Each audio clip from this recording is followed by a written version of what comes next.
നമ്മുടെ ജീവിതത്തിൽ അനിവാര്യമാണ് ഒരു നല്ല സുഹൃത്ത്. ഖൈറിൻ്റെ വഴികളിലേക്ക് നമ്മളെ കൊണ്ടെത്തിക്കുവാനും നമ്മുടെ എല്ലാ കാര്യങ്ങളും നമുക്കൊന്ന് ഷെയർ ചെയ്യുവാനും നമ്മുടെ കൂടെ ഒപ്പം നിൽക്കുന്നതായ ഒരു വിശ്വസ്തനായ ഒരു സുഹൃത്ത് നമുക്കൊപ്പമുണ്ടെങ്കിൽ നമ്മുടെ ജീവിതത്തിൽ വലിയ ഖൈർ തന്നെയാണ്. പരിശുദ്ധ ഖുർആനിലൂടെ അല്ലാഹു സുബ്ഹാനഹു വ തആല പറഞ്ഞില്ലയോ, യാ അയ്യുഹല്ലദീന ആമനു തഖുല്ലാഹ് വകൂനൂ മഅസ് സാദിഖീൻ. അല്ലയോ സത്യവിശ്വാസികളെ, നിങ്ങൾ അല്ലാഹുവിനെ സൂക്ഷിക്കണേ.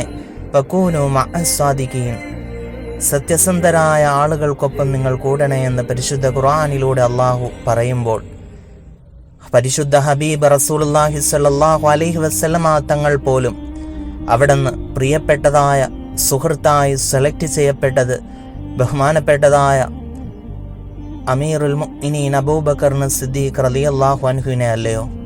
അത്രയും വിശ്വസ്തനായ, അത്രയും അനുയായിയായി പ്രിയപ്പെട്ടതായി കൊണ്ടു നടന്നതായ ബഹുമാനപ്പെട്ട അബൂബക്കർ സിദ്ദീഖ് റളിയല്ലാഹു അൻഹു.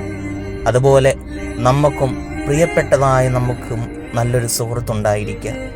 നമ്മുടെ കാര്യങ്ങൾ അത് പവിത്രമായതും അത് സൂക്ഷ്മതയോടുകൂടിയും നമുക്കൊപ്പം എന്നും കൂട്ടുകൂട്ടാൻ സാധിക്കുന്നതായ ഒരു ഫ്രണ്ട്ഷിപ്പ്, അത് ഒരാളെങ്കിൽ ഒരാൾ അത് നല്ല ദീനിയായതും വളരെ സൂക്ഷ്മതയുള്ളവനും വളരെ ആത്മാർത്ഥത ഉള്ളവനുമായിരിക്കണം. അള്ളാഹു നല്ല സുഹൃത്ത് ബന്ധങ്ങൾ നമുക്ക് കീപ്പ് ചെയ്യാനുള്ള തൗഫീക്ക് നസീബാക്കുമാറാവട്ടെ. ആമീൻ.